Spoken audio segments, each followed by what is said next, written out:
შემოვიდნენ და ერთ-ერთი მოთხოვნა გქონდათ, რომ ჩვენ დაგვეტოვებია გამგეობა, რათა ისინი არიან გამარჯვებულები და გადაგვეცა მათთვის ხელისუფლება, მაგრამ მე მზადა ვარ ნებისმიერ ადამიანს გავარ ესეთ კონსტიტუციის ფარგლებში. ჩვენ უხსნით, რომ არსებობს სახელმწიფო კონსტიტუცია, რომელიც ფარგლებთან ჩვენ ყველაფერს შევასრულებთ, მაგრამ ერთი რამე თხოვნა მაქვს. რეაქციად ყურადღება ჩემი ადგილის ბრძოლას, რომელიც მოწყალოთ სიტყვას.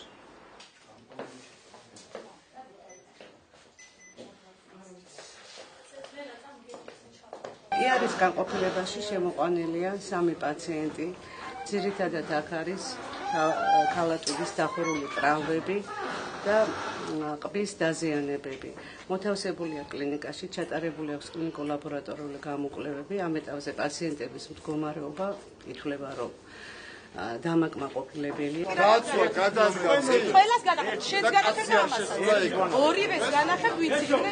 მე გითხარი ჩემი დაიკო ვიცი შეკარგა. მე შეგითხარი პირველზე ის. კაცი შვილი არ შემოსული, ერთადერთი მევიდე კი გარეთ, რომ თამაზი შევიდა. სხვა კაც დაცვას დაავალის კაცი არ შემოუშვა და არავინ არ შემოსულა. ზაზა დეკანოიძე ჩამოვიდა ჩემს სამუშაო ოთახში. მე ვარ შეზღუდული პასუხისმგებლობის საზოგადოება მარნეულის ოფიციალური დირექტორი.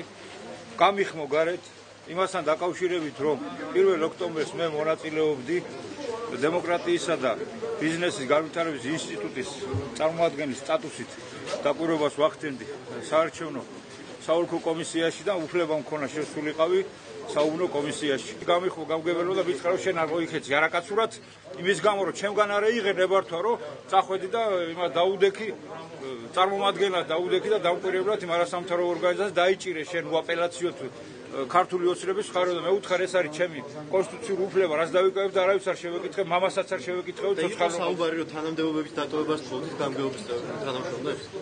არასდროს არ ყოფილა ეს საუბარი, აღარც მახსოვს რა იყო მართალი რო გითხრათ და მოუხდა ხელი აქ. მე იქ მოადგილე იყო ახლოში. გამგებელი, მე და გამგებელი ვიყავით ზაზა დეკანოიძე მარტო. შემდეგ მოვარდა იქ მოადგილე და ჩაგვიდგა შუაში და მე აღარ მახსოვს რა მოხდა, წავიფორხილე და წავიქეცი კიდე ცოტა გონებას და თქვენ გამგეობზე ამბობენ რომ გამგეობზე არა ვარ გამგეობზე არა არა არა მე ვარ გამგეობის მარნეულის მუნიციპალიტეტის მიერ დაფუძნებული საწარმოს წყალმარაგების საწარმოს მარნეულის შეზღუდული პასუხისმგებლობის საზოგადოების მარნეულის ოფიციალის დირექტორი და არა უშუალოდ გამგეობის თანამშრომელი არა ვარ. ეს არის თუ ისმეს ეშლება, მაგრამ ისი არ ვიცი იურიდიული სტატუსი. რატო უნდა დამეწერა განცხადება? მე ვარ კერძო სამართლის იურიდიული.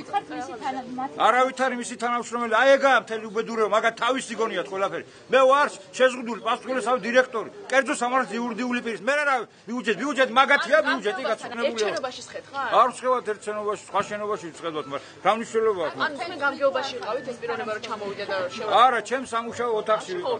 თქვენთან მოვიდა. და გამგეობასთან როგორ მოხდა მაგით? გამგეობის გვერდზე შენობაში, გამგეობაში არ მოხდა რა. არავით არის ჭუბი არ ყოფილა გამგეობაში. რა ჭუბი იყო გამგეობაში?